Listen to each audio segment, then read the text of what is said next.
I'm going to talk a little bit about me as a reader. I previously lived in Canada and I belong to two book clubs, so I do like to read a lot. I belong to one book club with my fellow colleagues at the school I worked at, and then I was in another group with people from Ireland. So as a group of readers, we often chose quite different books.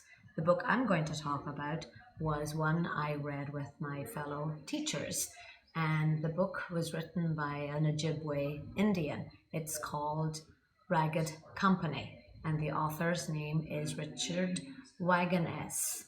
And it tells the story of four homeless people who came together, and they met each other just by chance. The weather was extremely cold, and they all had enough money to get into the cinema, or some of them snuck into the cinema, and they found each other. And because of their homelessness, they quickly formed a bond. And so then the story progresses that they find a lottery ticket, and because they are homeless and don't have a fixed address, of course they can't cash in the lottery ticket. That part of the book I really didn't like because it didn't seem credible. However, the character development was amazing. They were they I felt such empathy towards the characters and also about the situation of homelessness. And in the end, they found someone who was able to cash the ticket for them. And even though it was rags to riches, the riches really didn't change their lives. They continued to have the bond.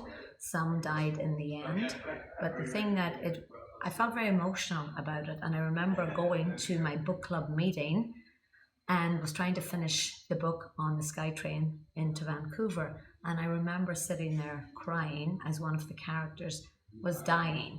So it really had quite the impact on me emotionally. And even to this day, when I pass people who are homeless, I look at them and I think, what is your story? Because everyone has a story to tell.